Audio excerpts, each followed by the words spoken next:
Assalamualaikum warahmatullahi wabarakatuh. Alhamdulillahirabbil alamin. Wassalatu wassalamu ala asrofil anbiya'i wal mursalin wa ala alihi washabihi ajma'in, amma ba'du. Pertama-tama saya panjatkan puji syukur kepada hadirat Allah Subhanahu wa taala yang telah memberikan nikmat iman, Islam dan ihsan kepada kita, sehingga kita bisa berkumpul di tempat ini untuk melakukan zikir nafas berjamaah dan diskusi tentang sadar Allah. Salawat serta salam kita curahkan kepada Habibana wa Nabiyana Muhammad sallallahu alaihi wasallam. Mudah-mudahan kita ini adalah salah satu umatnya yang mengikuti ajaran-ajaran beliau sampai yaumil akhir nanti. Alhamdulillah, pada kesempatan siang kali ini kita kembali lagi pada acara rutinan hari Rabu di rumahnya Bu Hajah Santi Komalasari Bu. Jangan suka dibikin lupa. Saya kadang-kadang sudah lupa dibikin lupa. Nah ini beliau ini Ibu Komalasanti, alhamdulillah berkah rumah beliau dijadikan sebuah tempat untuk kita mengingat Allah atau yang disebut sadar Allah. Ya. Nah di sini ada Bu Hajah Dokter Diah ya. Siapa namanya? Diana. Dokter Mirna. Nah, ini ada Ibu siapa Bu? Bu Hajah siapa Bu? Bu Yati. Aja Yati. Masya Allah, ya Allah, lupa mulu nama-nama. Ya. Nah ini Bu Hajah Komalasanti. Ada siapa? Mbak-mbak nih, Kak? Mbak Lia, Mbak Ida. Alhamdulillah lah, masih muda-muda sudah diproses di jalan spiritual untuk sadar Allah.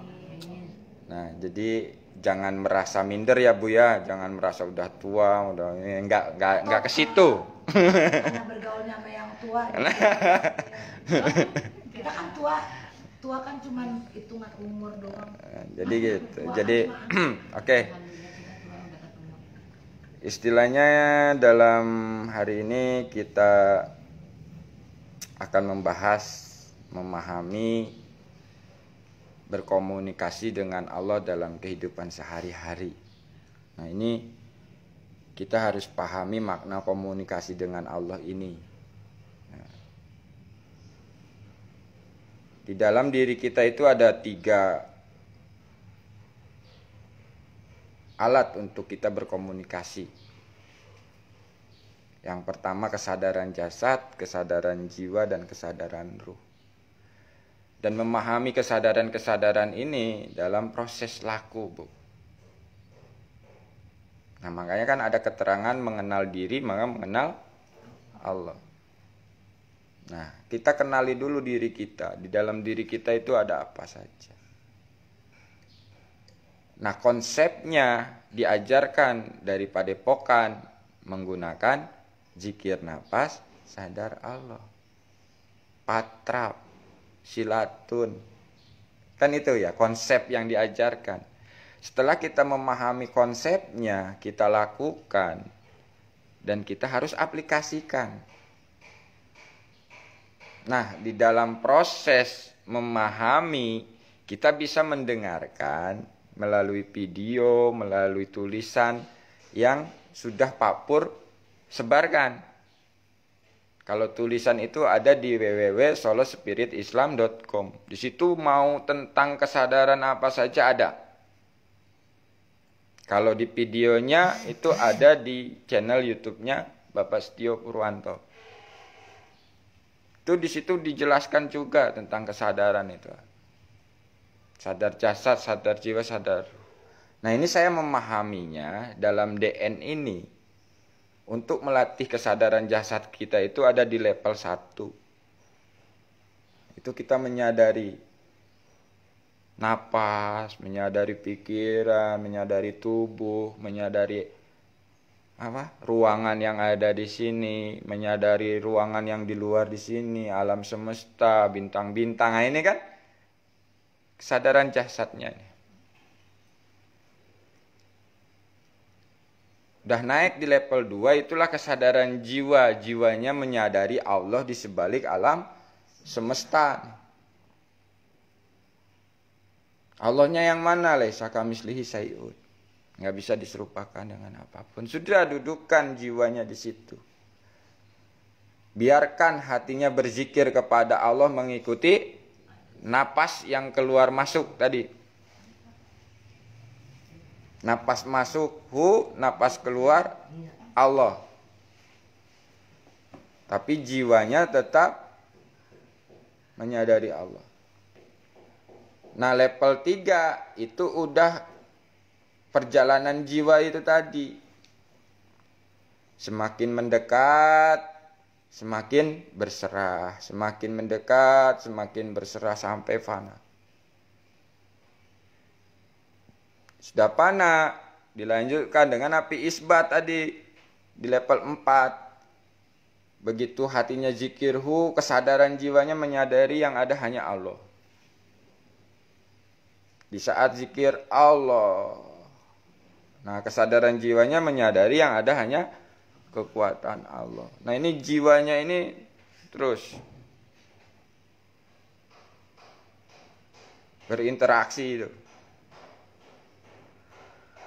Nah begitu selesai di level 4, setelah jiwanya sudah menyadari yang ada hanya kekuatan Allah, masuklah jiwanya itu ke dalam kekuatan Allah. Nah disinilah yang disebut saya bilang kesadaran ruh.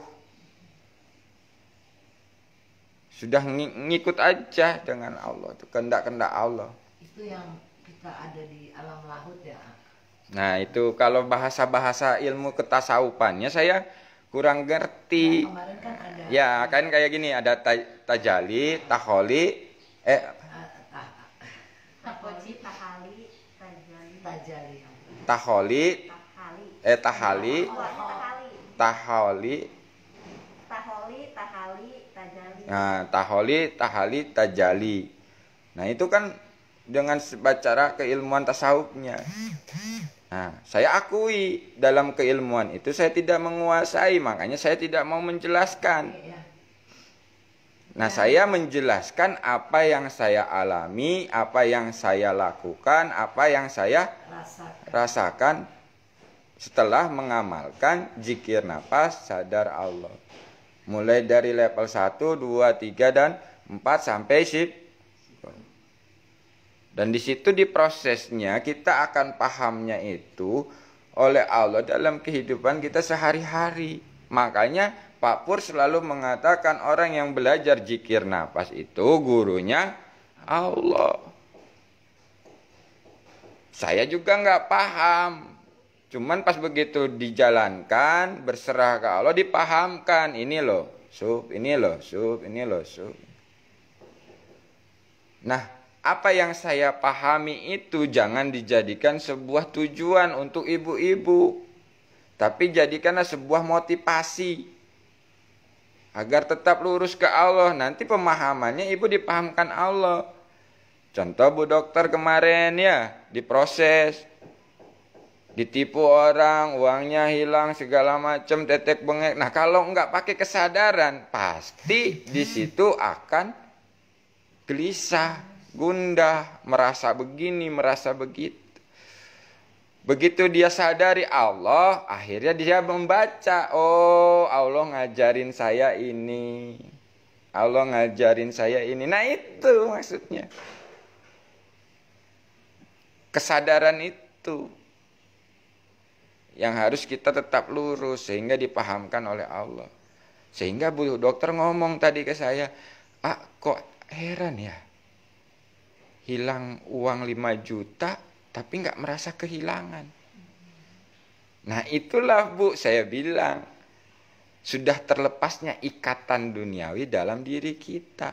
Pelajaran yang kemarin. Pelajaran yang kemarin langsung dapat pembuktiannya gitu loh. Kalau sudah dilepaskan oleh Allah, tidak terikat lagi, ya sudah, tapi menyadari gitu. Dari Allah kembali ke Allah, walaupun cara-caranya itu tidak menyenangkan. Tapi ibu ini akhirnya sadar, oh begitu hebatnya Allah, kasih sayangnya Allah. Orang nipu aja masih dikasih rezeki oleh Allah, nah gitu loh. Akhirnya nggak uring-uringan, ya sudah. biarkan saja kehilanganmu walaupun sakit sudah. Itu. Cuma sensasi. Nah, kalau berhenti di sensasi itu, akhirnya nggak bisa menyaksikan Allah. Nah, ini sekarang komunikasi dengan jasad. Maksudnya seperti apa? Dalam kehidupan, ya dengan sholat 5 waktu, dengan berdoa, itu adalah komunikasi kita dengan Allah. Kalau pakai jiwa, nah di saat doanya itu, kesadarannya menyadari Allah. Nah kalau misalkan yang murni, nah ini pakai kesadaran ruh ini. Bagaimana caranya? Diam, sadari Allah, kan gitu. Nah pakai bahasa tanpa kata, tanpa suara itu. Di situ komunikasi dengan Allah. Pakai kesadaran ruh. Sudah saya lakukan, tapi mungkin karena faktornya belum. Nah iya, makanya gini Bu. Kan kita syarat utamanya itu sadar Allah itu. Jiwanya sadar Allah dulu. Nah kalau udah sadar Allah, nanti dipahamkan nih fungsi-fungsinya jasadmu, jiwamu, ruhmu. Ini dipahamkan. Nah kalau udah dipahamkan, begitu kita komunikasi pakai jasad gimana, pakai komunikasi pakai jiwa gimana, pakai ruh gimana, oh ini gitu loh. Dipahamkan, bukan pahamnya kita, dipahamkan dalam kehidupan. Karena kalau pakai jiwa biasanya kadang-kadang masih tertipu. Tertipu dengan pikiran, perasaan. Kadang-kadang pakai jiwa nih, begitu dapat jawaban, ini dari Allah apa dari setan? Jadi ragu sendiri gitu. Masih mang-mang. Tapi kalau udah pakai kesadaran ruh, menyadari Allah, deng. Udah, begitu dapat jawaban nggak pakai nanya lagi, udah paham memang ini dari Allah murni. Nah itu fasilitas-fasilitas itu sudah ada di dalam diri kita masing-masing.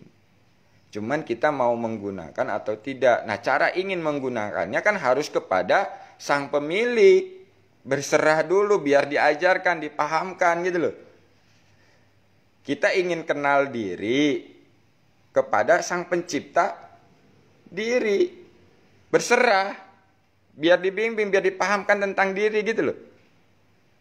Kadang-kadang kita pengen mengenal diri tapi dengan kemampuan diri. Nah akhirnya gak ketemu-temu. Mentok. Kesel sendiri. Terjebak dengan ilmu. Terjebak dengan penampilan. Terjebak dengan cerita. Sensasi. Nah itu. Terjebak dengan sensasi. Pengen dapat sensasi yang cerah. Malah jadi. Ya kan ini realistis. Nah Maksudnya itu. Ya kan. Jadi gitu ya Bu. Kita pahami lagi. Sensasi itu memang banyak. Ya. Sensasi itu ternyata bukan hanya sensasi ketemu jin atau ketemu apa, bukan. Dalam kehidupan ini sensasi terjebak dengan itu tuh. Keilmuan, penglihatan, kan gitu ya. Bacaan. Itu adalah sensasi. Kalau kita nggak lurus kesadarannya, bisa terjebak, terlena. Betul, emang benar. Nah sekarang misalkan Bu Hajah nih, udah diajak lurus ke Allah Bu Hajah. Ke Allah aja Bu Hajah, jangan kepada selain Allah. Iya, iya, saya tahu itu. Gitu kan, misalkan gitu ya Bu Hajah. Kan tiba-tiba pas begitu sendiri itu mentok nih. Ini si A nih ke Allah mulu. Aku nggak ada jawabannya. Nah ini kan gitu kan. Saya sedang mengukur diri saya untuk terus begini. Jadi minggu lalu sarankan untuk seperti itu dengan kondisi yang ada di saya ya. Bu sholat atau apalah syaratnya seperti itu, saya baru menjajal diri dulu. Jadi saya baru tahap ngadu. Nah, jadi gitu Bu maksudnya saya, kenapa saya suruh ke Allah mulu itu biar apa? Biar Ibu ngalamin sendiri, Ya, ngerasakan sendiri gitu. Baru tahap ngadu aja semua ini. Nggak apa-apa, lanjutkan. Gitu kan. Saya belum diam dan menunggu. Nah, belum itu. Karena saya baru tahapnya ngadu. Ya udah nggak apa-apa, habiskan dulu tuh aduan biar nggak ada lagi aduan. Memang begitu Bu. Jadi saya memang mau lepas itu. Iya, banyak nih aduan keinginan saya ke Allah dulu sama begitu Bu. Saya belum fokus diam. Iya, Tapi nah ini saya ceritain dulu. Saya dulu begitu dalam proses awal. Ngadu mulu. Oh, udah ngadu, minta mulu. Nah, ini kan proses saya, ya kan? Cuman ibaratnya memang akan mengalami gitu. Setelah minta mulu terus dibuktikan malu. Itu. Pas udah malu sadar tuh. Akhirnya mulai diam. Mulai dia menyadari semua pemberian Allah, mensyukuri pemberian Allah. Nah, itu akan sampai memang prosesnya harus akan mengalami. Yang lebih parahnya itu sekarang banyak teman-teman kita itu yang lagi di proses mentok. Mentok apa? Keyakinan. Pengalaman batin yang saya alami di saat saya duduk diam DN ya. Sekarang yang saya alami adalah begitu. Ya Allah rasanya ditusuk-tusuk gitu ya. Sekarang justru saya mengalami segitu baru hati saya ya Allah rasanya sakit banget rasanya. Itu yang saya alami. Jadi proses saya sekarang adalah ngadu dulu gitu. Iya. Kenapa? Karena saya pengen semua ini tuh lepas. Jadi biarkan ya Allah saya mengadu dulu kepadamu apapun supaya biar terlepas gitu. Biar saya bisa menjalani sisa ini dengan terserah Engkau ya Allah. Betul. Betul, Bu. Bagus itu. Saya sekarang mengadu, biarkan saya mengadu dulu ya Allah. Betul. Jadi sekarang begitu, ya Allah sakit sekali, sakit sekali. Jadi kenapa? Jadi yang saya rasakan adalah sekarang, yaitu adanya isinya ngadu mulu sama Allah. Nah itu sebetulnya itu ngadu itu pun adalah bentuk komunikasi, ya betul. Ngadu itu bentuk komunikasi, Bu. Ya. Kalau ke Allah ngadu, nah itu bentuk komunikasi juga kita kepada Allah.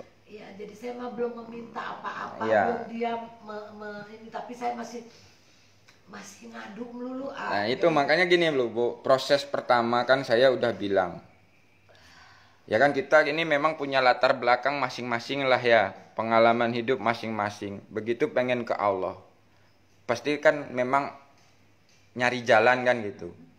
Nah, dengan cara saya ngomong dalam batin, ya Allah tunjukkan jalan yang mudah untuk bisa mengenal Engkau dalam kehidupan nyata, untuk bisa menyaksikan Engkau dalam kehidupan nyata, bukan hanya sekedar katanya, kan gitu ya. Nah setelah itu saya ngomong begitu, akhirnya Allah pertemukan dengan metode zikir nafas, kan gitu.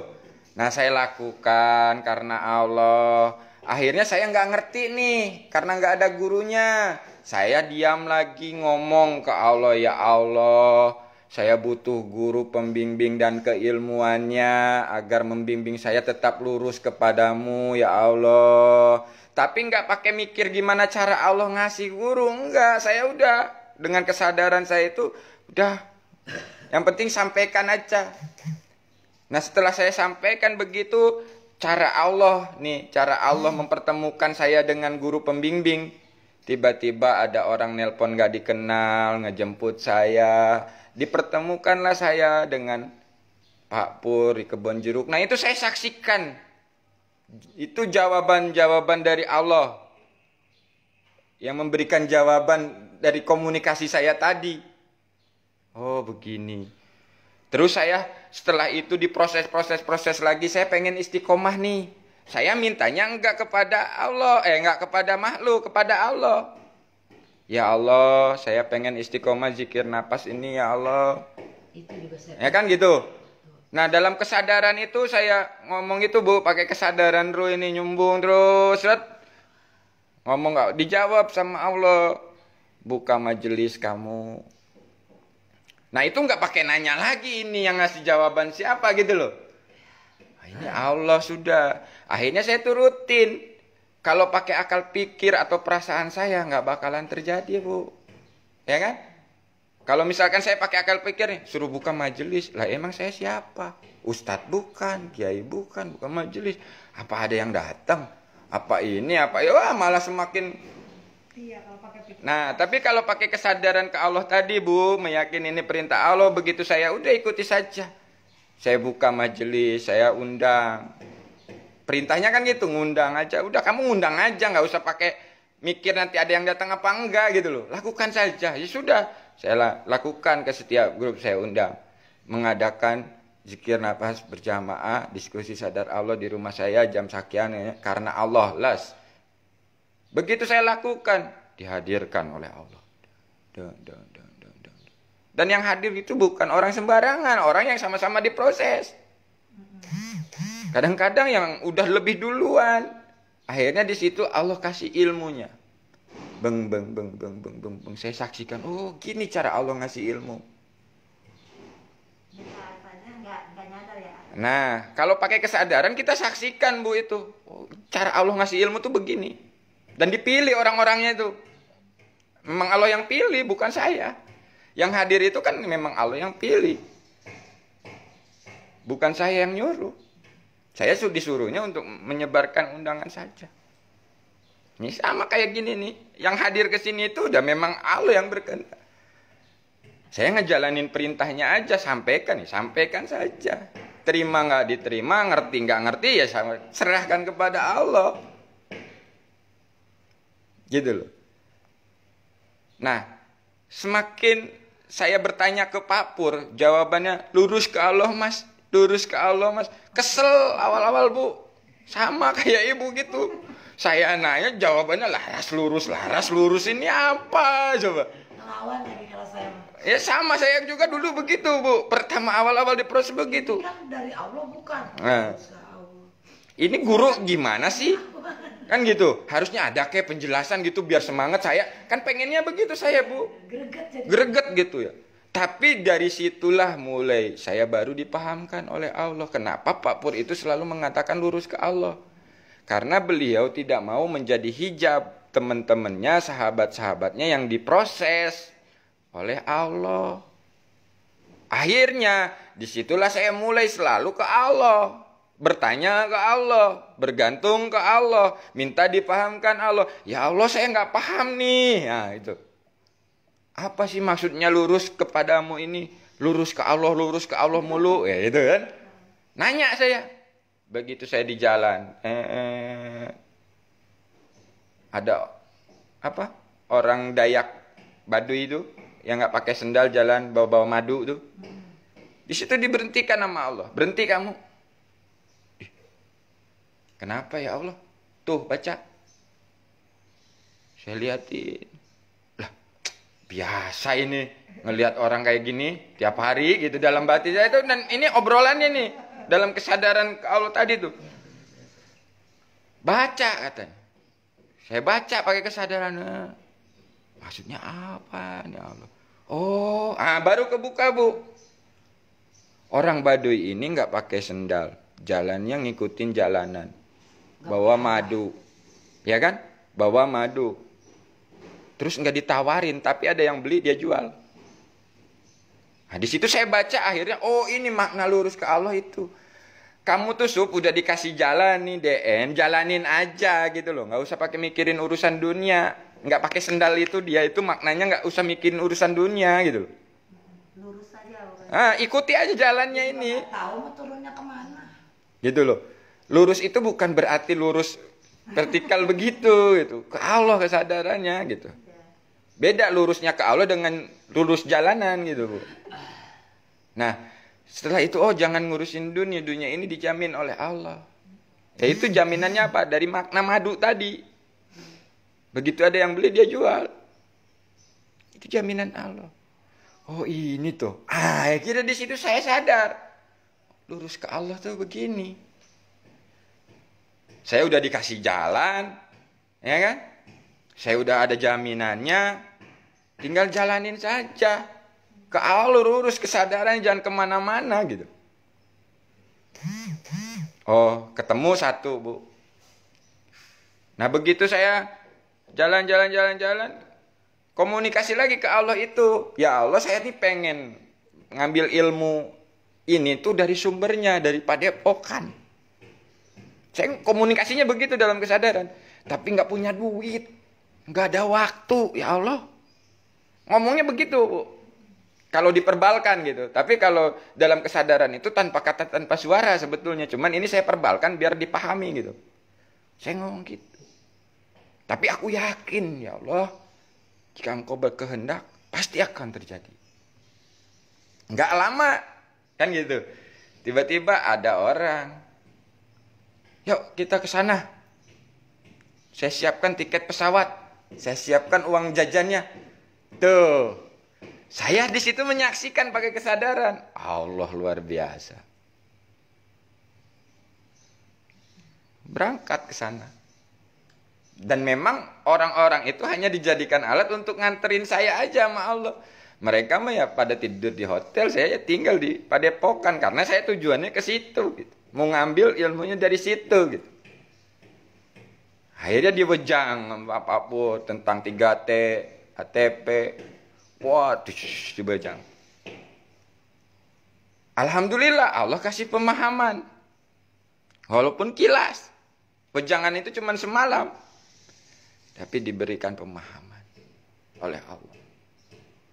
Dan bukti-bukti nyatanya setelah saya pulang itu langsung dibuktikan oleh Allah. Dari apa yang diterangkan Pak Pur itu tentang 3T itu ternyata benar. Apa yang diomongin Pak Pur itu benar ternyata. Karena apa? Saya alami. Nah, tapi saya sempat terjebak, saya sempat tersesat dengan menuhankan metode tadi. Ada masalah pakai 3T. Allahnya dilupain. Harusnya sadar Allah dulu baru pakai 3T gitu loh maksudnya. Jangan langsung 3T. Akhirnya bingung sendiri. Kalau belum sadar Allah, Bu, pakai 3T. Terima. Udah diterima. Wah, gimana ini? Bersyukur. Udah bersyukur tetap aja susah. Kan? Karena tidak sadar Allah. Coba sadar Allah dulu baru 3T terima. Ya. Sadar Allah dulu nih, Bu. Sadar Allah baru pakai 3T. Masalahnya kan uang hilang tuh. Terima. Bersyukur dalam keadaan sehat, masih sehat. Coba kalau badan kita ngikut. Nah, coba kan? Itu. Ya kan? Dan di situ yakin Allah akan memberikan solusi. Allah akan mengganti yang lebih besar. Sudah nggak ada masalah, tenang hidup ibu. Kan gitu. Jadi kuncinya itu sadar Allahnya dulu, jangan langsung ke metode yang itu. Ya Allah kan itu duit orang, mana saya ngutang. Pak Yusuf, saya kan belum begitu ini DMS ya, belum begitu. Saya minta sama Tuhan, tolong saya beri dipahamkan gitu. Betul, begitu Bu. Karena apa? Di saat kita tidak meminta paham dari Allah, itu akan muter-muter dan bingung sendiri. Apalagi kita berharap pahamnya kepada Pak Pur, kepada saya yang menjelaskan. Kepada metodenya, kepada itu udah pasti bingung. Tapi di saat ibu, ya Allah, pahamkan saya, ya Allah. Udah, begitu aja. Begitu nanti pertemuan berikutnya, ibu dengerin tahu-tahu paham. Ibu denger, oh ini yang dimaksudnya. Oh ini gitu loh. Cuman doang udah jawabannya. Nggak ada kebingungan lagi. Dan ujungnya suka. Nah, dan ternyata di situ ibu paham itu. Oh, proses yang kemarin-kemarin itu Allah ngajarin ini, ngajarin itu gitu. Jadi tidak menyalahkan orang lain, tidak menyalahkan diri sendiri. Ya sudah, di situ menyadari semuanya sudah ada skenario dan peran masing-masing.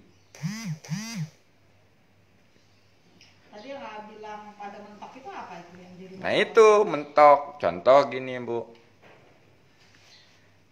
Nih Mbak nih. Wujud Allah harus jelas. Wah, mentok itu Bu namanya. Harus ada warnanya, harus ada. Nah, itu mentok namanya. Akhirnya cari guru lagi. Di sono tuh kagak ada yang ini loh Allahnya gitu, nggak ada. Nggak ada. Itu terus akan dia mentok di situ, kegelisahan. Nah kemarin Pak Pur mengeluarkan statement jangan berhenti dirasa. Nah ini kalau yang lagi seneng dirasa, disadarkan kayak gitu nolak Bu. Lah, nolak, Bu. Iya, betul. Pasti nolak. Karena apa? Ini rasa ini dari Allah. Ah, jelas itu tuh. Penolakannya itu. Rasa ini dari Allah, memang harus pakai rasa. Emang saya bisa bikin-bikin. Rasa itu kan nggak pernah bohong. Mulai dah tuh. Kan? Rasa itu nggak pernah bohong. Rasa itu jujur. Rasa itu anugerah. Anugerah. Wah, nggak mau dilurusin gitu. Mau. Tapi ya alhamdulillah. Nah itu. Padahal Pak Pur itu mengatakan lurus ke Allah itu bukan berarti tidak merasa. Pakai kesadaran itu bukan berarti tidak ada rasa. Ada. Mana sih nggak ada rasa, masa sih? Gitu loh. Gunakan kesadarannya sehingga merasakan. Ya itu merasakan diperjalankan oleh Allah nyampe sini. Merasakan disadarkan Allah. Pakai kesadaran. Merasa dipahamkan Allah. Sudah. Oh iya. Gitu loh. Alhamdulillah, syukur ya. Jadi komunikasi ini bisa dengan tadi ya Bu ya. Sholat 5 waktu, berdoa. Sholat sunat dan sebagainya. Nah kalau pakai kesadaran tadi, beda lagi tahapannya itu tadi kan ya. Kesadaran jiwanya, kesadaran ruhnya itu beda-beda kan. Memang sejak belajar ini memang terasa ya, untuk kita melaksanakan kewajiban kita bukan sesuatu yang terburu-buru, bukan sesuatu yang, ya bukan saya testimoni, tapi memang itu adanya.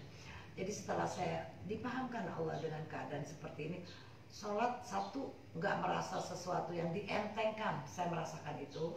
Kedua, jadi saya lewati aja dengan enteng gitu, maksudnya oh ya memang sih sudah kewajibanku dan waktunya Allah memanggil saya untuk menghadap itu. Jadi itu aja sekarang ya, yang alhamdulillah yang lebih terasa seperti itu. Kalau berbicara ke minggu lalu tema kita Ibu madulah segala macam ya, kemudian berserahlah gitu kan, kemudian selanjutnya diamlah gitu.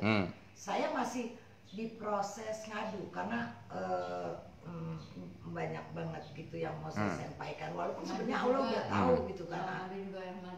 Iya maksudnya saya mau begini, ya Allah saya mau mengadukan semua sehingga saya tidak perlu menangis lagi.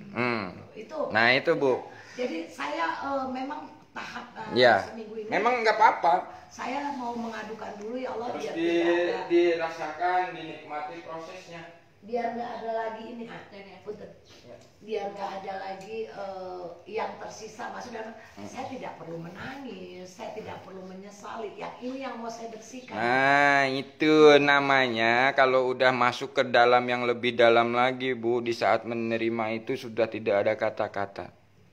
Di saat bersyukur pun tidak ada kata-kata. Itu yang saya mau. Di saat yakin pun tidak ada kata-kata, tapi sudah dalam berbuat. Pokoknya saya pengen badan saya ini yang seperti ada Pak Bejo katakan bahwa ada masuk di alam lahut. Saya pengen sampai di situ. Jadi saya mau bersihin ini. Saya mau dari minggu lalu ngasih metode Ibu seperti tadi berserah, mengadukan semua, kemudian lepaskan semua. Saya justru sekarang masih mengadu karena saya membaca dari YouTube-nya Pak Bejo sampai ke alam laut. Saya pengen sampai Nah, jadi gitu. Saya nggak usah menangis lagi. Iya, oke lah, paham ya. Memang awal-awal itu kita di saat melihat atau penjelasan dari Mbah Bejo, dari Pak Pur, itu saya juga sama dulu itu begitu. Saya ingin nyampe situ, saya ingin begini, saya ingin begitu. Ya tapi tetap. Betul, enggak ini saya enggak menyalahkan jenengan. Memang prosesnya seperti itu yang harus dialami. Gitu loh. Saya ingin begini, saya ingin begitu. Ternyata kan setelah diproses gitu. Oh, nyampe ke situ tuh bukan inginnya saya gitu loh, Bu. Jadi kita sadar. Oh, saya nyampe di situ tuh bukan inginnya saya cuma dimampukan. Iya, betul. Gitu loh. Di saat kita merasa ingin terus terjebak dengan rasa keinginan itu, akhirnya gondok sendiri, kesel sendiri. Maksudnya bukan keinginan, biarkan ya Allah, saya lepaskan. Ibu enggak bakalan pasti ngalamin keinginan dulu gitu loh. Saya itu sama ngalamin dulu rasa keinginan itu, saya ngalamin dulu, tapi nanti Ibu dipahamkan Allah gitu loh. Dan di ngertiin mana yang murni dari Allah, mana dari keinginan diri itu yang tercampur nafsu, tercampur ego, itu dipahamkan nanti. Dan itu memang proses. Dan kita nggak bisa lari dari proses. Jadi sepertinya saya merasa bahwa saat sekarang adalah seperti detox gitu loh. Jadi dibersihin gitu, walaupun sakit, dia sakit. Saya nggak mau. Ini obrolan saya kemarin sama Bos Apung, teman saya itu, yang punya bengkel 3, punya showroom segala macam. Itu tiket murah untuk menuju Allah, Bu. Itu tiket murah. Karena tiket murah itu nggak digunakan, akhirnya kadaluarsa. Ketemulah guru spiritualnya, dipertemukan Allah. Karena apa? Dia merasa dalam kekayaan itu, dalam kemudahan itu tidak merasakan ketenangan. Iya, banyak seperti itu. Nah, akhirnya dia datang, yang nganterin ketemu dengan guru spiritualnya itu bukan orang Islam, beragama lain. Nah, itu cara Allah tuh, memberikan hidayah bisa melalui siapa saja. Dikirimlah temennya yang ini. Ayo, Pung, sana. Datang ke guru spiritualnya untuk mengenal Allah tadi. Belajar thariqah lah ibadatnya. Ditanya sama guru spiritualnya, ente Pung ada 2 pilihan, ada tiket murah atau tiket mahal. Maksudnya gimana, Bang? Nah, ini tiket murah, tapi ini udah kadaluarsa, lu dikasih harta segala macem. Tapi ini udah kadaluarsa dah. Kalau lu mau kenal Allah, udah pakai tiket mahal aja. Apa Bang tiket mahalnya? Tapi lu izin dulu sama bini lu. Izinin nggak? Jangan sampai nanti nggak izin dulu, bahaya. Itu kata gurunya. Akhirnya izin. Siap. Ternyata tiket mahalnya apa, Bu? Ya itu dicabutin semua udah satu-satu perusahaannya. Cabut. Mulai ditipu orang, diambil orang, dimodalin lagi sama keluarganya, nggak bisa maju. Terus udah hilang tuh semua. 15 tahun lamanya dia nggak kerja, nggak ngapa-ngapain. Tapi sampai sekarang masih hidup, anaknya kuliah, masih bayar kontrakan. Dan disitulah penyaksian nyata untuk dia. Bukan berarti kita harus sama kayak dia gitu loh, Bu. Itu loh penyaksian nyata dari dia di saat mau mengenal Tuhannya. Dilepas semua ikatan-ikatan keduniawiannya. Akhirnya dia hanya bergantung kepada Allah. Sampai mau ngerokok aja dia ngomong dulu begitu. Ya Allah udah 2 hari ini nggak ngerokok. Sampai seperti itu ibaratnya. Ya Allah nggak ada buat makan. Ya Allah nggak ada buat bayar kontrakan. Ya Allah. Jadi nggak kepada selain Allah. Allah ya tuh. Hanya Allah ya. Tapi dibuktikan oleh Allah. Nih loh Pung. Oh iya Allah ada. Oh iya Allah nyata. Bagi dia yang sudah menyaksikan dan mengalaminya, kan gitu, Bu. Setiap orang berbeda. Nah, tidak harus seperti itu karena prosesnya berbeda-beda, tapi itu bisa dijadikan sebuah pembelajaran bagi kita. Oh, gitu ya. Allah itu mendidik dia seperti itu. Nah, itu yang disebut tiket mahal. Tiket murahnya apa? Ya, tiket murahnya dikasih harta itu. Jenengan dikasih harta, dikasih kemudahan, dikasih kebahagiaan. Ingat nggak ke Allah? Rata-rata nggak ingat. Dikasih tiket murah, makanya dikasih tiket mahal. Hidupnya ngerasa pedih, ya kan? Tapi istrinya masih ada tetap. Ada, masih bertahan sampai saat ini. Padahal istrinya digoda itu sama pengusaha sama apa, sampai ditawarin, kamu ceraiin tuh lagi kamu, saya kasih rumah nih, saya kasih mobil nih. Enggak. Lu tawarin gak? Aku nggak diproses gitu. Ya, sampai seperti itu, Bu. Nah, ternyata kan saya menyaksikan itu ternyata lebih berat lagi dia prosesnya dibanding saya rasa saya aja yang berat gitu. Ya saya diproses, bunuh diri 4 kali, proses ini 4 kali itu kan. Tapi kan nggak seharus seperti itu gitu, karena apa, prosesnya pasti beda-beda. Tapi dari cerita pengalaman proses ini menjadi sebuah pembelajaran. Memang Allah Maha. Udah nyungkur nih, udah nggak ada yang mau nolong, ditolong sama Allah. Gitu loh maksudnya. Paham ya? Iya. Nah, Mbak ini memang diproses untuk mentok dulu. Udah, biarin disuruh nyari yang Allah yang ada bentuknya, ada yang wujudnya gitu. Ya untung aja nggak gila beneran. Kan gitu. Rata-rata orang yang mencari bentuknya terbentuk gini gitu, Tuhannya berbentuk berwujud nyata kaya makhluk, itu gila rata-rata. Untungnya nggak dikasih gila, nggak sadar gitu. Nah, stres dikit doang. Kan dibalik lagi diajak untuk sadar. Kalau udah sadar, oh iya, Tuhan itu tidak sama seperti itu. Kan begitu. Ya udah, akhirnya apa? Mau menjalani kehidupannya sesuai dengan kehendak Tuhan, menerima sudah. Prosesnya sekarang jadi apa? Misalkan ada suami kan? Nggak ada, jadi janda. Ya sudah, diterima jandanya itu gitu loh. Nah kan gitu. Diterima jandanya, diterima keadaannya, bersyukur kepada Allah dan yakin Allah memberikan solusi. Nah di situ nanti Mbak akan menyaksikan bagaimana pertolongan-pertolongan Allah yang nyata.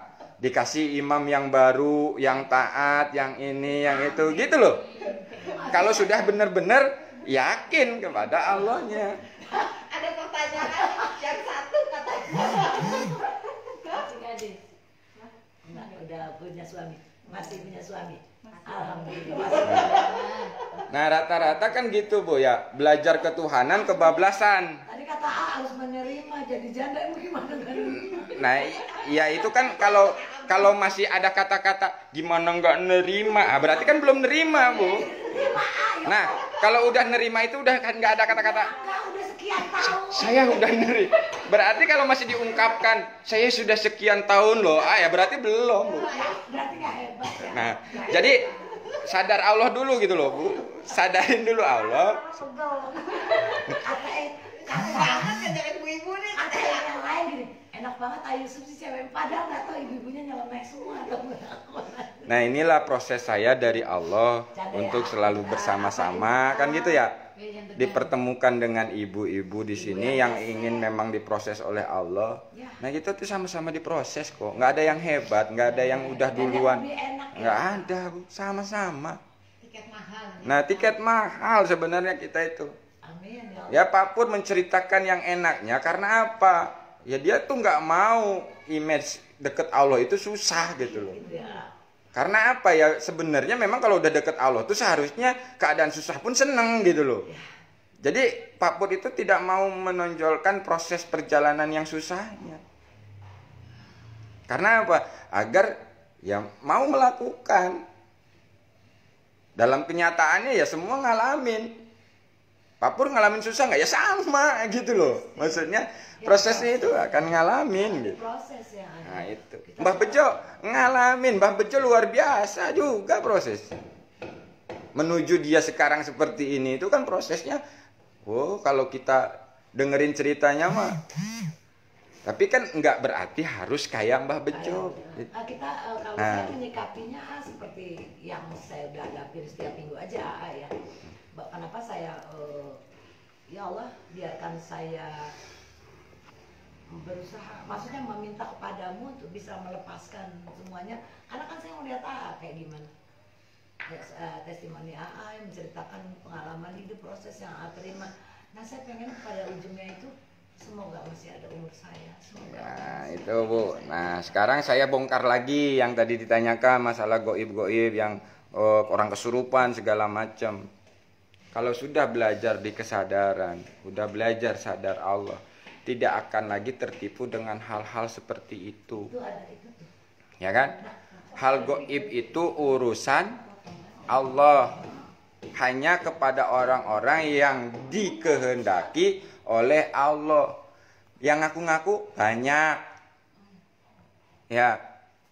Dibikin iklan, bisa begini, bisa begitu, bisa membuka mata batin, ngelihat genderuwo, ngelihat pocong, ngelihat kuntilanak, itulah tipu daya.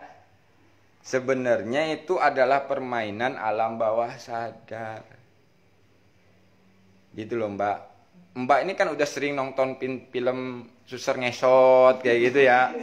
Pocong yang joget gitu kan, ada film-film kayak gitu kan. Atau misteri-misteri yang arwah gentayangan segala macam dari luar negeri gitu kan. Nah itu kan sudah masuk di alam bawah sadar Mbak. Saya tinggal kasih sugesti, pejamkan matanya Bu, saya akan gunakan kekuatan saya membuka mata batin ibu. Padahal pret itu kan. Sugesti itu. Ibu merem, saya pegang gini. Dah sekarang mata batin ibu saya sudah buka. Ibu bisa melihat makhluk-makhluk gaib.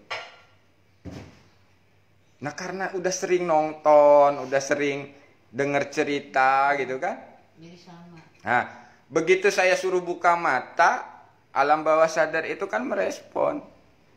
Terciptalah, oh astagfirullahaladzim, iya itu ada ini, ada itu, aku takut. Tutup matanya lagi bu.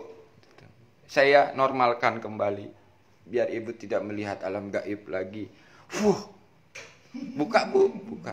Ada? Nggak ada. Nah, permainan-permainan sugesti sebetulnya.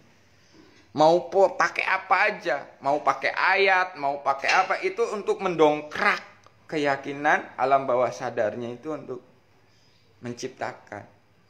Kenapa saya bilang begitu? Ya karena saya ngalamin. Sebenarnya puasa, ya kan? Bacaan, itu kalau nggak karena Allah adalah untuk mensugesti diri kita.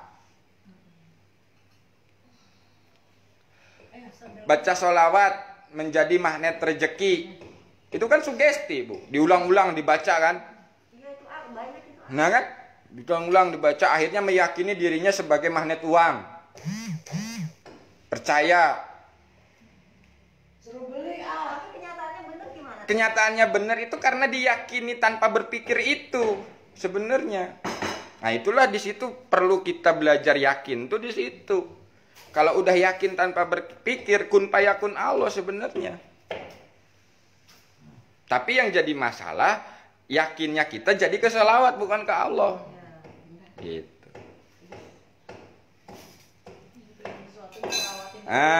Beda dengan kita baca sholawatnya karena Allah lillah.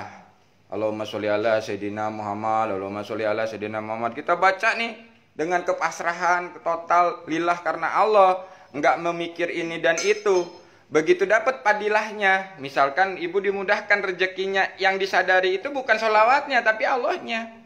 Oh, Allah memudahkan rezeki saya. Enggak, oh sholawat ini memang benar ya memudahkan rezeki. Enggak ke situ tapi ke Allahnya. Tapi kalau kita baca sholat itu kita kearahin ke nabinya atau kemana? Kan itu kan tentang ke nabi kan? Iya memang betul. Kita baca sholawat itu untuk Nabi Muhammad, tapi lakukan karena Allah gitu loh, bukan karena Nabi Muhammadnya. Kesadarannya ke Allah. Nah tetap, nah gitu. Itulah yang disebut menjalankan perintah. Bersalawatnya itu atas perintah Allah, bukan atas perintah Nabi gitu loh. Nah, itu kan tipis bu, dalam ketauhidan, dalam keimanan. Ibu mengimani, boleh, percaya, iman. Tapi di sini yang dimaksud percaya dan iman itu ciptaan Allah gitu loh. Ibu disuruh ngimanin jin, ibu disuruh ngimanin makhluk gaib, kan itu iman kepada yang gaib. Nah iman itu kan percaya, percayanya itu percaya itu ciptaan Allah gitu, ada. Tapi bukan percaya harus direka-reka bentuknya begini begitu. Tapi kalau doa Al-Fatihah untuk almarhum itu kan kita baca Al-Fatihah untuk ini, bukannya untuk Allah, itu gimana? Niatnya memang harus lillah, dalam arti kata gini. Kita mau baca Al-Fatihah untuk orang tua nih. Ilah hadoroti Bapak Anu, kan gitu, bin Anu Al-Fatihah. Nah di saat melakukan Al-Fatihahnya itu lillah karena Allah. Kalau udah lillah karena Allah nyampe ke sananya gitu loh. Jangan karena bapaknya. Ngerti nggak bu maksud saya? Kan kemarin-kemarin saya sadarnya Al-Fatihah ini hadiah buat almarhum, berarti hadiah kan? Tapi bukan kita yang menghadiahkan. Itu dulu. Iya, nah itu kan masih kesadarannya dalam tahap ya itu tadi.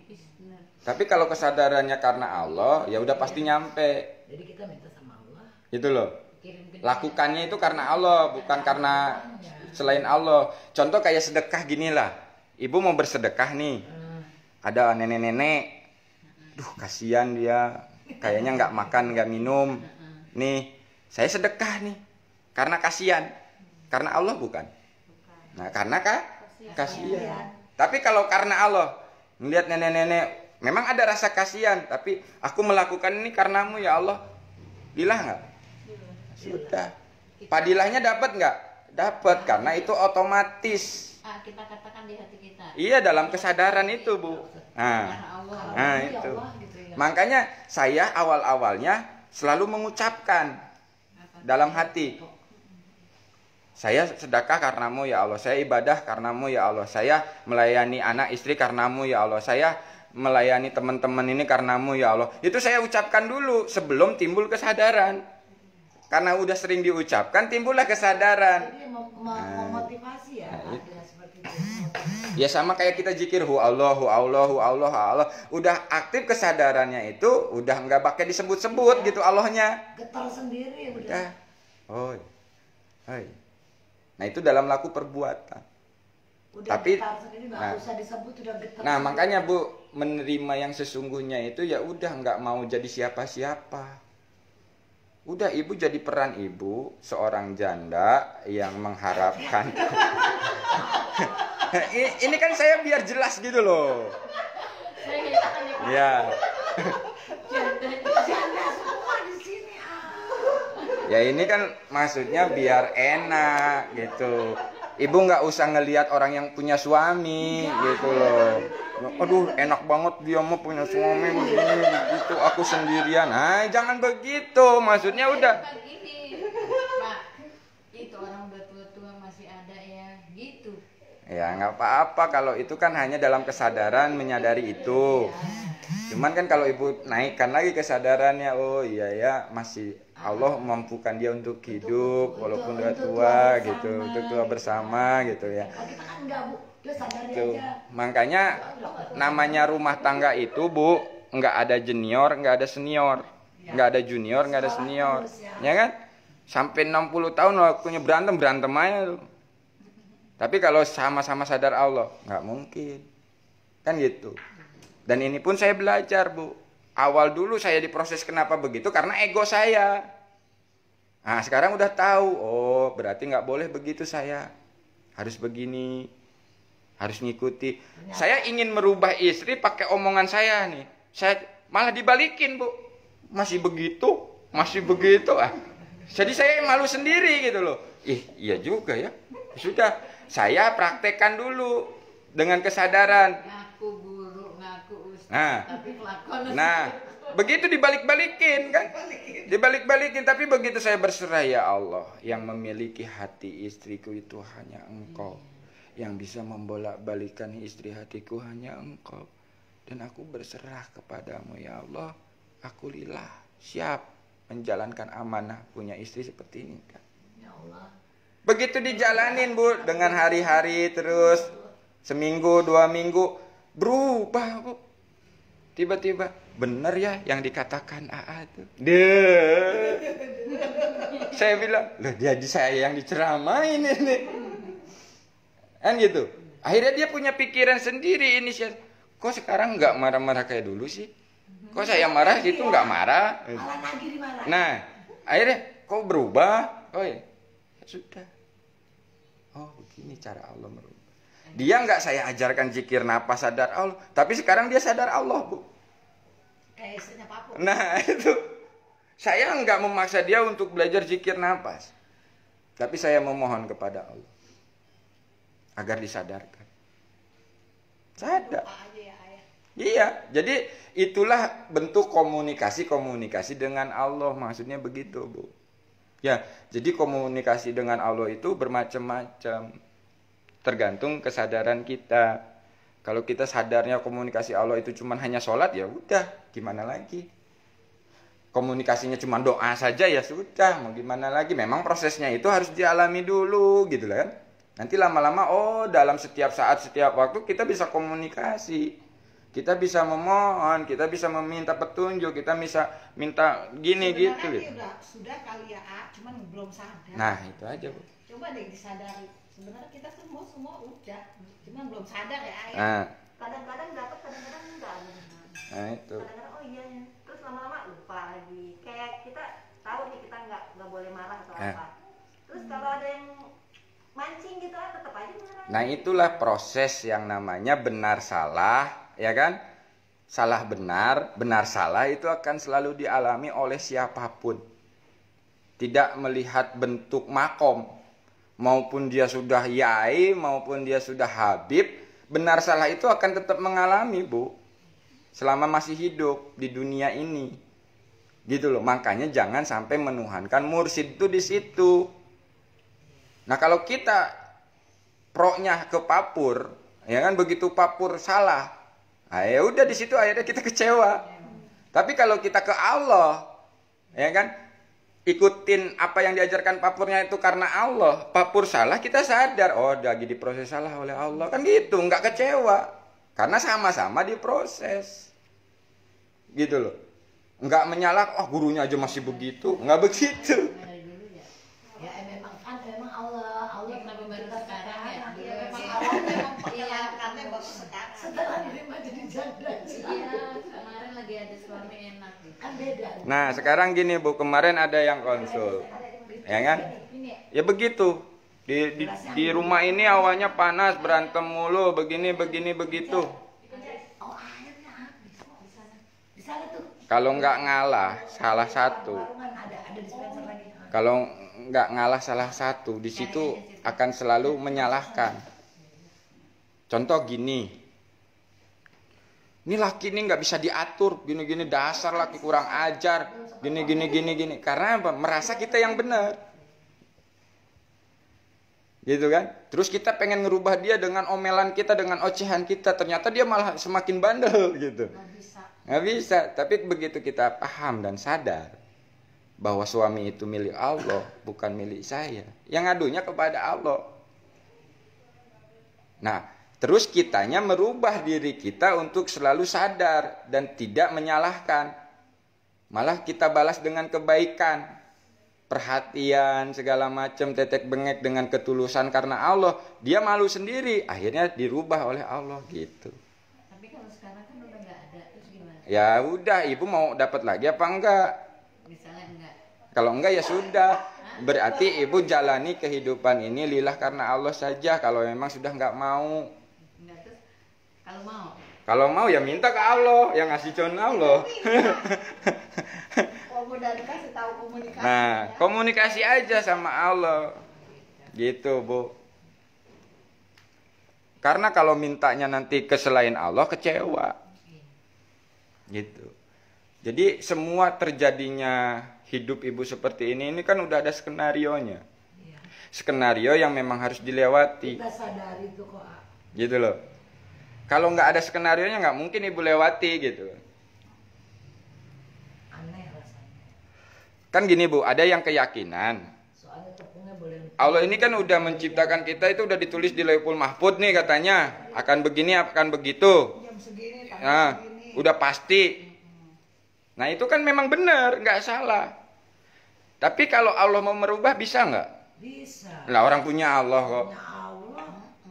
Walaupun nanti ini si Anu kasih segini. Itu pemahaman takdir ya. Nah itu. Terus berarti Allah nggak komitmen dong. Allah nggak ini gitu kan. Kadang-kadang ada yang kayak gitu. Lah kok malah ngatur Allah gitu loh. Ya kok ngatur gitu. Nah, Ikut campur. ya itulah terserah Allah. Gitu loh maksudnya. Allah sekarang gini lah. Misalkan contoh gini. Ibu ini inginnya itu nggak punya jodoh lagi. Kan gitu. Tapi ketentuan Allah dapat jodoh nih. Misalkan gitu kan. Ini kan hanya sekedar angan-angan gitu ya. Perumpamaan biar kita bisa paham gitu. Nah, sudah dapat nih. Kok saya nggak mau kok malah dikasih sih Allah. Nah, itu. Nah, kalau misalkan ibu melakukannya bukan karena Allah akan berat. Tapi kalau ibu sadar, oh ya udah, kalau engkau yang menginginkan ya Allah, aku terima, aku berbakti kepada suamiku ini karenamu ya Allah. Sudah selesai, nggak ada beban.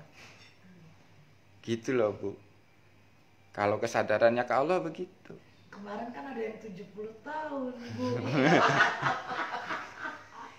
Ya.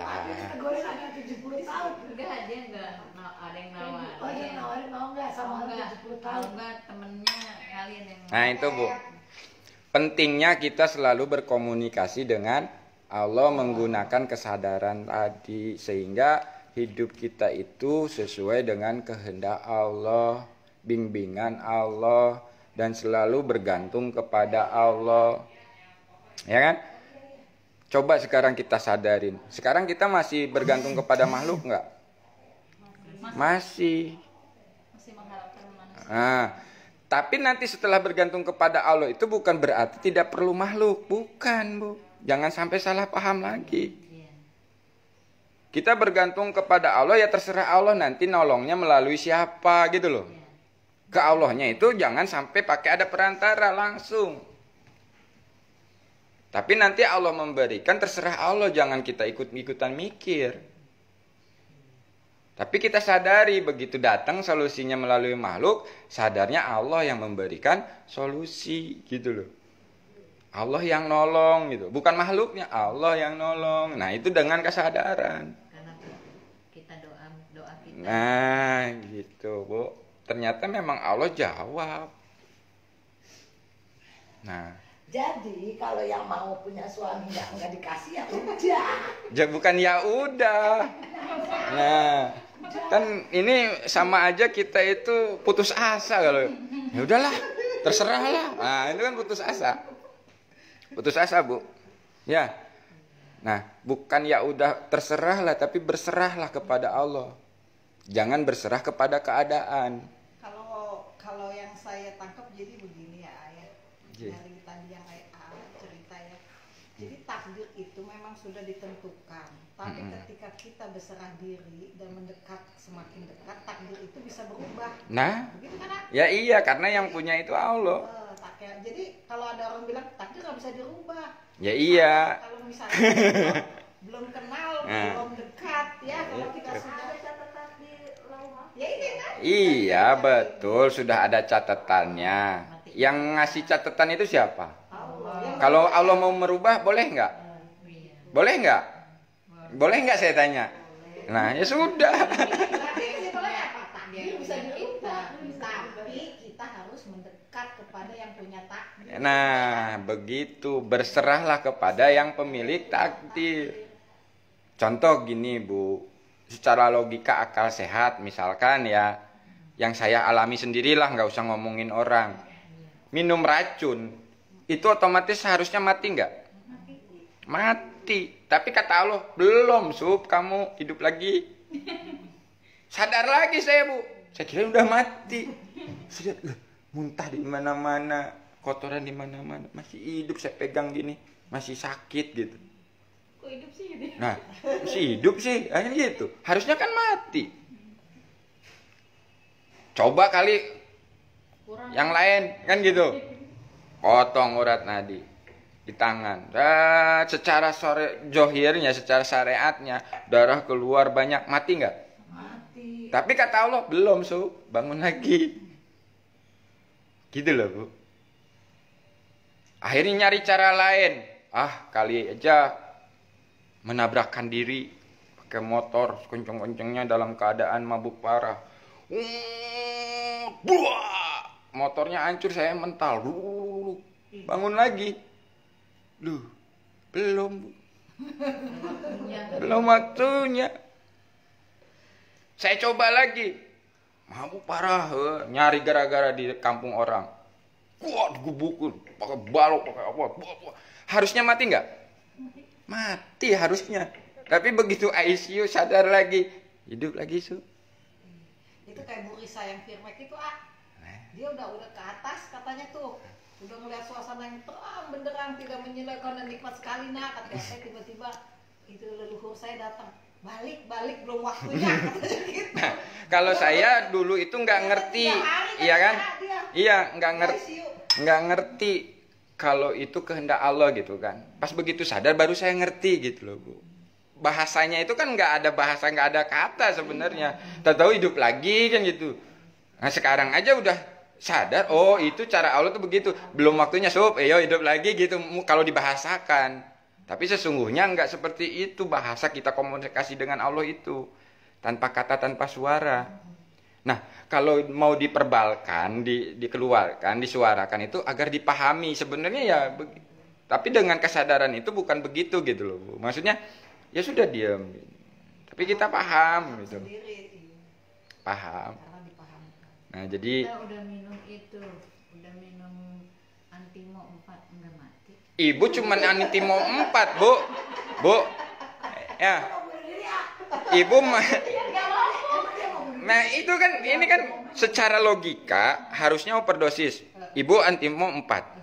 Saya obat penenang 24 biji, Alganak 0,5 itu satu papan. Saya telan semua. Minumnya pakai Sprite. Harusnya mati, tapi nggak mati. Dia kan mau bunuh diri, cuman tangguh. Nah itu kenapa kan proses-prosesnya memang begitu gitu, Bu, yang ngalamin gitu. Kasus kemarin itu mau bunuh diri, rasanya udah pengen. Nah itu kata Allah, ibu belum, ibu masih ada amanah, masih ada waktu untuk memperbaiki diri, untuk mengenal Allah, untuk yang lain, gitu loh, Bu, maksudnya. Kalau kita pahami pakai kesadaran. Saya sebadung-badungnya, saya ternyata begitu sadar, oh ternyata badung saya itu proses dari Allah, agar saya paham loh. Yang salah itu bukan katanya, tapi nyatanya saya alami memang salah itu, gitu loh. Dan itu nggak ada manfaatnya itu, dan itu memang merugikan orang lain, dan itu memang menyelakakan diri sendiri, dan mencelakakan orang lain. Dan itu saya alami sendiri, nyata, kan gitu, Bu. Enggak katanya. Nah, begitu mencari kebenaran, ya saya mencari kebenaran yang benar-benar benar kata Allah. Kalau nyawa itu letaknya di mana? Nah, kalau ada tahu yang letaknya nyawa itu di mana, pasti dipegangin, nggak boleh keluar. Kalau urat nadinya dipotong mati, ya kan? Atau urat-uratnya nggak dipotong, ini yang dipotong mati. Terus letak nyawa gitu. Nah, itulah makanya saya bilang. Begini loh. Makanya kita itu Mbak, memahami Allah meliputi segalanya itu bukan Allahnya sebenarnya, tapi kekuasaannya. Nah, yang Allah meliputi diri kita itu bukan Allah itu yang hakiki, Allah itu di sini gitu loh. Bukan diri kita Allah gitu. Nah, bukan, tapi kekuasaannya Allah ada dalam diri kita. Makanya itu tuh ditiupkan ruh. Nah, ruh itulah yang meliputi jiwa dan jasad kita. Nah iya, sekarang gini, kalau yang bernapas itu jasad atau jantung, orang mati jantungnya masih ada nggak? Nah, ruhnya nggak ada, kenapa dia nggak bisa? Nah gitu loh. Organ tubuh semua ini teraktivasi karena ditiupkan ruh tadi. Ruh itu milik siapa? Tapi bukan Allah gitu loh. Ruh ini milik Allah tapi bukan Allah. Paham nggak? Milik Allah. Kekuasaannya itu ada dalam diri kita. Kekuasaan Allah nih. Allah berkuasa mematikan, menghidupkan, kan gitu. Kuasanya bukan Allahnya langsung datang, saya matiin kamu. Enggak. Kalau begitu justru ada pertanyaan, Allahnya di mana gitu. Nah, Allah itu tidak bertempat. Nah, sekarang gini, Allah itu tidak bertempat, Allah itu tidak berwujud, Allah itu tidak. Tapi kenapa Allah wujud? Ya itu wujud, laisa kamitslihi tadi wujud itu, yang tidak bisa diserupakan. Kan Allah itu nggak di atas, nggak di bawah. Nah, kan? sekarang gini Mbak ya, Allah itu asma, nama kan, ada sifatnya, ada perbuatannya, ada zatnya. Nah ini yang harus dikenali yang ada di dalam diri.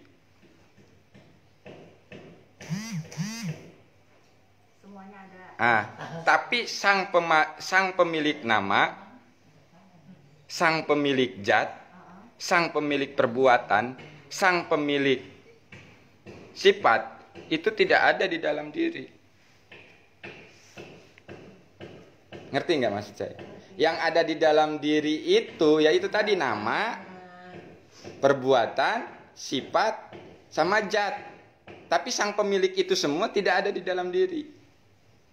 Sekarang kita contoh dalam asma. Tulisan kan asma itu nama kan? Alif, lam, ha, Allah. Lihat tangannya, Allah bukan. Gini, Allah bukan. Alif, lam, ha kan? Ya kan? Alif, lam, ha. Allah. Ini asma kan? Balik lagi di telapak itu. Ada 18 sama 81. 99 asma, 99 nama. Ada nggak di dalam diri kita? Ada kan? Ya itu udah. Tapi sang pemilik nama itu ada nggak? Ya itu karena tidak bertempat. Tapi semua tempat milik dia. Paham nggak maksud saya? Yang semua ada itu kekuasaannya. Allah di mana-mana itu kekuasaannya, bukan Allahnya yang diem di mana-mana gitu, bukan. Allah meliputi segalanya. Nah, Allah meliputi segala itu, yang meliputi segala itu kekuasaannya, bukan Allah. Kekuasaan Allah, bukan Allah. Itulah yang bikin jadi bertanya-tanya berarti Allah. Nah, makanya saya bilang tadi, kalau kita mau mengenal dengan akal pikir kita, nggak nyampe. Pakai kesadaran. Nah, kesadaran itu di dalam diri kita yang saya alami ada 3. Kesadaran jasad, kesadaran jiwa, kesadaran ruh. Kalau kesadaran jasad menyaksikan Allah itu karena ada ciptaannya. Ada gunung, ada langit, ada bumi, ada planet-planet, ada ini, ada itu. Ada matahari, ada manusia, ada hewan, ada ini. Nah itu. Kalau pakai kesadaran jasad. Nah, kalau pakai kesadaran jiwa menyaksikan Allah di sebalik ciptaannya. Di sebalik ciptaan alam semesta ini ada Allah. Di sebalik ciptaan manusia ini ada Allah. Di sebalik ciptaan bumi, nah segala macam tetek bengek itu ada Allah. Kalau pakai ruh, ya sudah, nggak pakai yang apa-apa lagi, udah Allah. Kemanapun menghadap, disitulah wajah Allah. Tapi, tapi di situ jangan memahami wajah Allah itu sama dengan wajah makhluk. Nah, karena itulah masih pakai akal pikir, bukan pakai kesadaran tadi. Satu tukang lemari kayak lemari.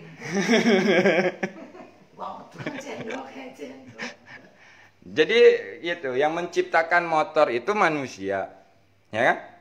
Tapi bukan berarti motor itu manusia. Tapi saya pernah dengar entah Pak Pur atau Buya Sakur ya. Kita ini bagaikan setetes air nyelam di lautan. Berarti kitanya hilang, tinggal lautannya aja. Berarti kan saya pikir ini semuanya Allah. Nah itu makanya menyadarinya pakai akal pikir dan membandingkan Allah dengan makhluk. Allah itu tidak sama dengan makhluk. Makanya saya tidak setuju meliputinya Allah itu seperti ikan diliputi air. Sedangkan meliputinya Allah itu ya tidak seperti apa-apa. Allah meliputinya itu tidak seperti apa-apa. Berarti kan nggak bisa direka-reka, nggak bisa dibayang-bayang gitu loh. Meliputinya Allah itu seperti tetesan air di laut gitu, itu lautnya. Nah, kalau misalkan perumpamaan makhluk, itu bukan perumpamaan makhluk kali, bahwa kalau untuk tetes air di lautan berarti apa kita itu cuma setitik dari kekuasaan Sang Pencipta gitu, bukan kita sama dengan jadi kalau kita ada di lautan, pengertiannya jadi tinggal Allahnya aja. Iya ngerti, saya maksud Mbak tuh ngerti. Di lautnya. Contoh kayak gini, semuanya ini nggak ada, yang ada hanya Allah. Iya, kalau semua ciptaannya sudah nggak ada, yang ada hanya Allah. Ada siapa lagi? Kalau ciptaannya sudah nggak ada, udah dikembali kepada Allah, diambil oleh Allah. Allah kan? Allah menciptakan manusia ini agar disaksikan keberadaannya kan gitu. Kekuasaannya kan gitu. Nah, disinilah makanya saya bilang tadi, pahami di dalam diri kita itu ada, ternyata Allah sudah siapkan alatnya. Bagaimana kita bisa komunikasi. Gitu loh. Ya kan?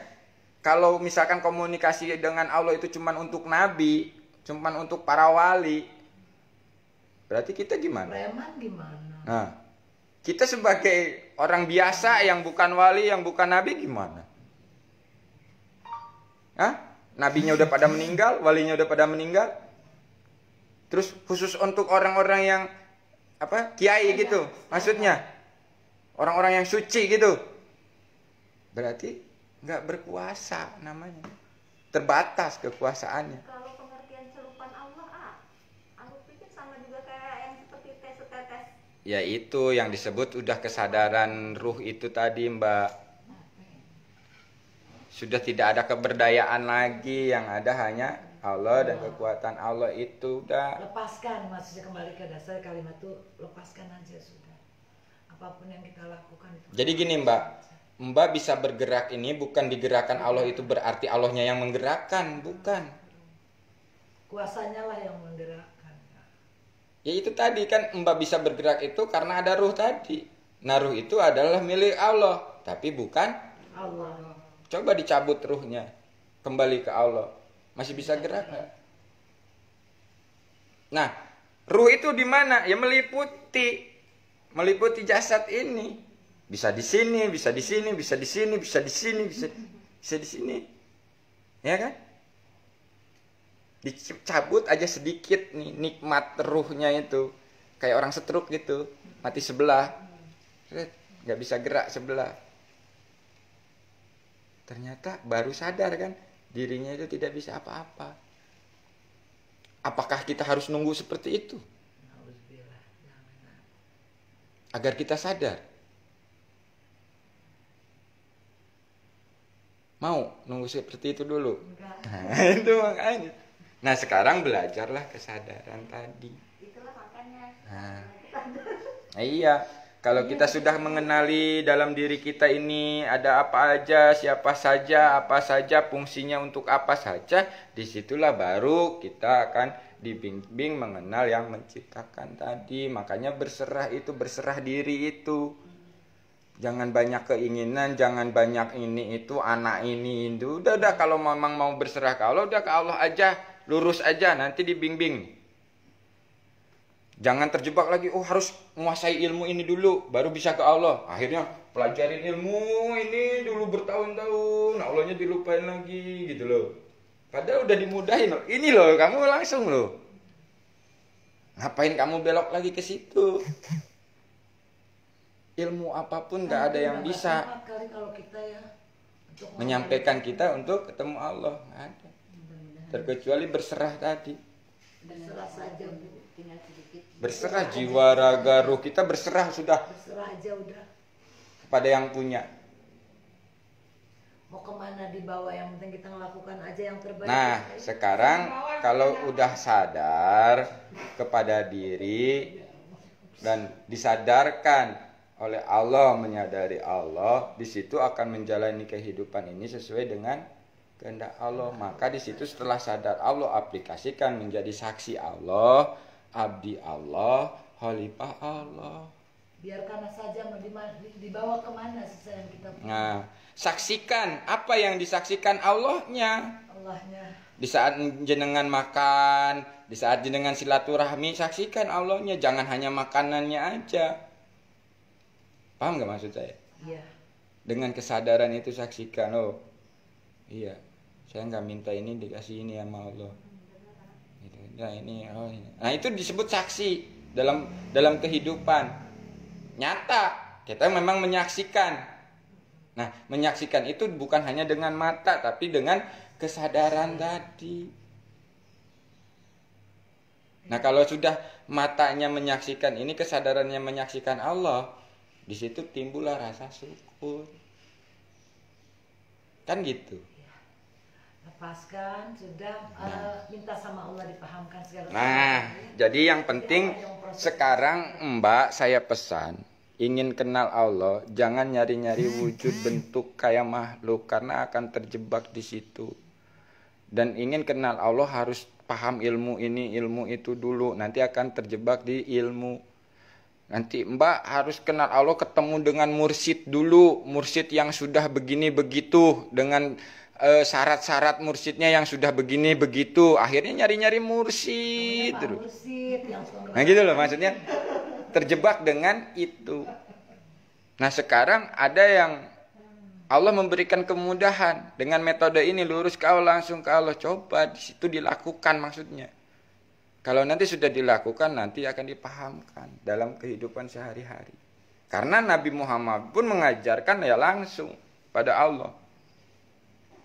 Tapi memang dalam arti kata Allah memberikannya bisa melalui makhluk-makhluknya. Ya, bisa melalui Jibril, bisa melalui siapa aja. Kan gitu. Tapi di saat minta kan dia langsung ngajarinnya. Masalah nih zaman jahiliyah itu kan, minta petunjuk bolak-balik gua hiro itu nunggu jawaban dari Allah. Ya kan? Di sono diem aja, berserah ke Allah tuh. Ya Allah, mana? Belum dapat, balik lagi, belum dapat, balik lagi. Kita baru sekali aja, udahlah besoknya nggak usah lagi kan gitu. Disuruh berserah, ngomong ke Allah, minta petunjuk ke Allah, baru sehari ngelakuin, nggak ada jawaban, besok udah nggak mau ngelakuin lagi. Nah itulah kita. Nggak sabar dengan proses. Nah padahal dicontohkan itu kan berkali-kali kan? Masih ingat Bu Reki kan? Ya. Dia tadi udah bilang saya nggak ngaji lagi. Ya udah nggak apa-apa. Jadi gitu loh Mbak. Kalau mau bukti, buktikan sendiri. Para nabi pun membuktikan sendiri. Walaupun memang di prosesnya kan ada yang nyembah matahari dulu, nyembah bulan dulu. Karena di hutan loh kan. Ya. Ini kali ini Allah nih. Bukan. Ini kalau ini Allah. Bukan. Tapi terus diproses sampai diperkenalkan kan. Sama kita juga nggak jauh beda. Sama saya pun begitu Bu. Di prosesnya. Sholat, zikir. Hidup kok masih gini-gini aja sebenarnya. Allah nih ada apa enggak sih? Apa harus ganti Allahnya? Yang gitu. Akhirnya apa? Ganti agama saya. Pernah. Di agama, wah nyembah-nyembah gini. Dikasih, yakin.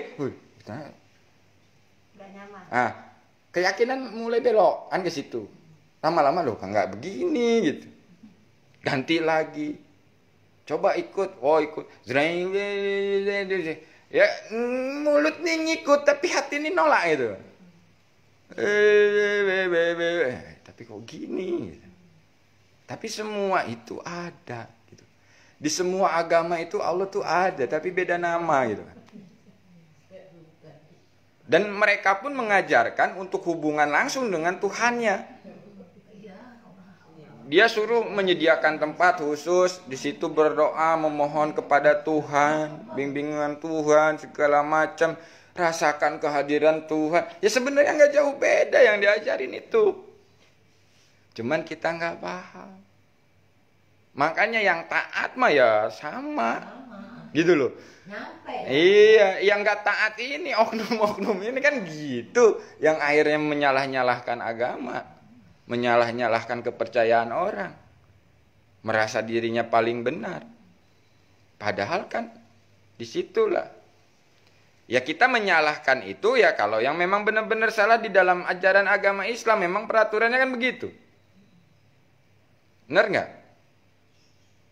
Sekarang saya nyalahin Mbak, jangan ke Allah Mbak. Nanti Mbak nggak sanggup, gila Mbak. Nah, ini harus dipertanyakan Islamnya. Kalau nggak boleh ke Allah, ya terus mau ke siapa kalau bukan ke Allah? Nih ke Pak Yai dulu, Mbak belajar yang biasa-biasa aja dulu. Ya nggak kaget. Belajar alif lam lam, alif ba tasa dulu, belajar wudhu dulu, belajar tata sholat dulu, ini dulu, kan gitu. Atau ada begini ya, kita mau ngikutin kayak dulu. Nah, ada yang begitu. Kan agama Islam ini untuk dirubuhkannya itu begitu, dijauhkan dengan Allahnya. Disimpang-simpangkan kepada selain Allah. Tapi seakan-akan benar kan? Adat dan sebagainya ya. Seakan-akan benar. Padahal setelah ke Allah langsung itu bukan berarti nggak boleh belajar loh Mbak, maksudnya. Ini udah sadar Allah nih, sadar Allah, ke Allah, apa-apa ke Allah, begitu ke taklimnya karena Allah. Begitu belajarnya karena Allah. Begitu bisanya menyadari dibisahkan Allah. Enggak karena gurunya, enggak karena ilmunya, enggak karena ininya, gitu loh maksudnya. Iya. Saya juga yang masak udah gitu. Nah, saya kesadarannya ke situ. Nah, jadi gitu ya Pak. Kita simpulkan dari obrolan ini dan kita lakukan latihan zikir nafas untuk melatih kesadaran jasad, jiwa dan ruh kita kepada Allah ya. Nah, kita simpulkan komunikasi dengan Allah itu bisa setiap saat, setiap waktu menggunakan kesadaran kesadaran jiwa kita pada Allah. Nah itu jadi komunikasi itu bukan hanya sekedar waktu doa, waktu sholat. Jadi bisa setiap saat, setiap waktu dalam kehidupan ya Bu, menggunakan kesadaran. Mari kita sama-sama latih untuk menyadari dengan metode zikir nafas sadar Allah ini. Nah, memang sebelumnya saya selalu mengadakan penyerahan dulu. Maksudnya penyerahan ini agar beban kita tidak berat di saat menuju ke Allah. Bismillahirrahmanirrahim. Ya Allah, kuserahkan jiwa dan ragaku ini ya Allah. Ya Allah, kuserahkan harta-hartaku ini ya Allah. Ya Allah, kuserahkan anak-anakku ini ya Allah. Ya Allah, kuserahkan semua ilmu-ilmuku ini ya Allah. Ya Allah, kuserahkan semua guru-guruku ini ya Allah. Ya Allah, kuserahkan semua permasalahan dalam hidupku ini ya. Ya Allah, kuserahkan segala penyakit yang ada di dalam jiwa dan ragaku ini ya Allah. Setelah kita semua kembalikan kepada Allah, sehingga kita benar-benar menyadari tidak bisa apa-apa, tidak tahu apa-apa, tidak punya apa-apa. Semua milik Allah. Inna lillahi wa inna ilaihi raji'un. Awal dari Allah, kita kembalikan semua kepada Allah. Dan kosongkan hati kita dari rasa memiliki. Semua serahkan kepada Allah. Setelah hati kita kosong dari rasa memiliki, kita hadirkan Allah di dalam hati kita yang disebut dengan silatun, nyambung ke Allah, menyadari Allah dengan menyebut asmanya di dalam hati dengan penuh rasa butuh, dengan penuh rasa rindu kepada Allah. Ya Allah, ya Allah, ya Allah, ya Allah. Selama ini aku jauh darimu ya Allah. Bimbinglah jiwa raga kami ya Allah, kembali kepadamu ya Allah, mengenalmu dalam kehidupan nyata ya Allah.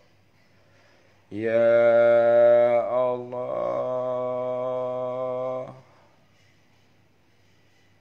ya Allah, lepaskanlah iri, dengki, dendam, hasud dalam hati ini ya Allah. Maafkanlah mereka yang pernah menyakiti hati ini ya Allah. Ampunilah mereka yang pernah menyakiti hati ini ya Allah. Hanya Engkau yang bisa membersihkan hati ini ya Allah. Ya Allah, ya Allah. Tandanya Allah hadir di dalam hati kita di saat menyebut asmanya, di saat menyebut namanya, bergetarlah hati. Ya Allah, ya Allah.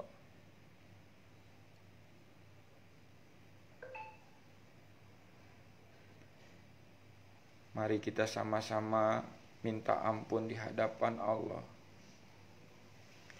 Astagfirullahaladzim, astagfirullahaladzim, astagfirullahaladzim.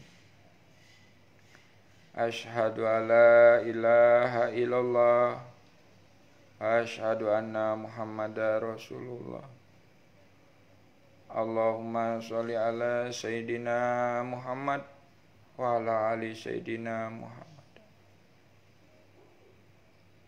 Ya Allah, bimbinglah jiwa, raga, dan ruh ini untuk selalu berzikir, bersyukur, dan beribadah yang baik dan benar kepadamu ya Allah. La haula wa la quwata illa billah. Pasrah sepasrah-pasrahnya kepada Allah. Dan kita minta bimbingan Allah untuk berserah total, pasrah total kepada Allah.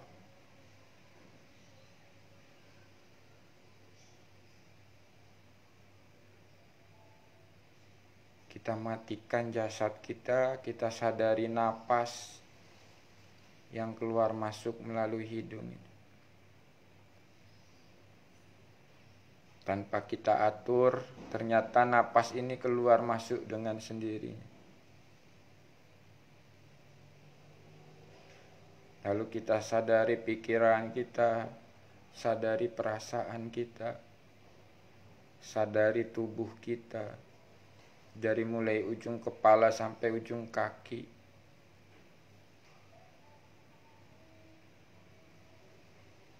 Setelah kita menyadari tubuh kita, kita sadari jiwa kita.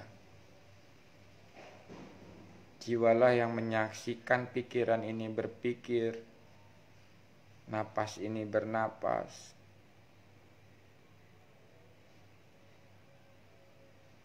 Jasad ini duduk. Jiwa kitalah yang menyaksikan itu semua. Nah, setelah menyadari jiwa, kita luaskan kesadaran jiwanya untuk menyadari ruangan yang ada di tempat ini.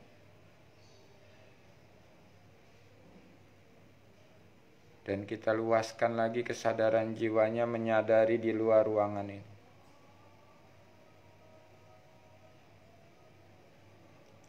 Setelah kita meluaskan kesadaran di luar ruangan ini, kita luaskan lagi kesadaran jiwa kita menyadari langit, alam semesta, bintang-bintang, galaksi-galaksi,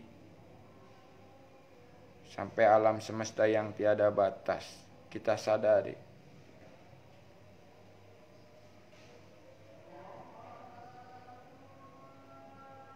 Setelah menyadari alam semesta yang tiada batas, kita sadari Allah di sebalik alam semesta.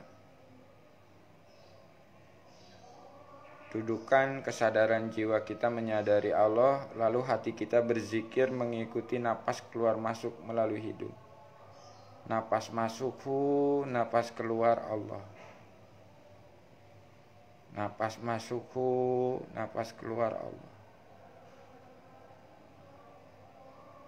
Kesadaran jiwanya menyadari Allah, hatinya berzikir kepada Allah, mengikuti napas keluar masuk.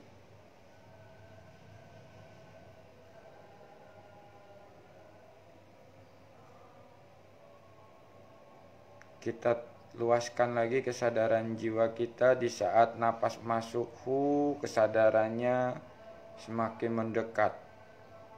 Saat napas keluar Allah, kesadarannya semakin berserah. Hu mendekat, Allah berserah. Hu mendekat, Allah berserah.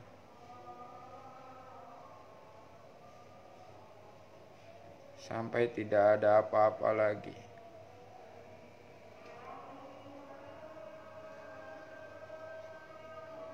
Dan kita luaskan lagi kesadaran kita di saat zikir hu, kesadarannya menyadari yang ada hanya Allah. Di saat zikir Allah, kesadarannya menyadari yang ada hanya kekuatan Allah.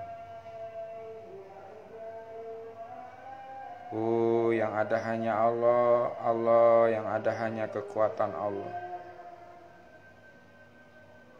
Sampai jiwanya masuk ke dalam celupan Allah, Sibghatullah.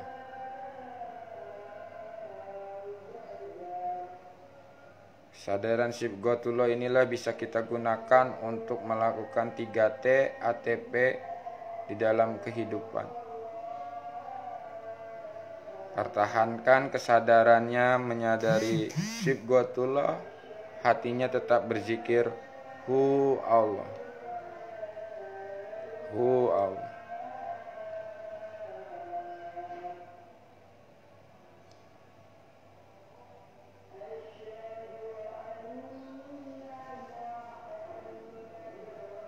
Baik, sekian latihan hari ini saya akhiri.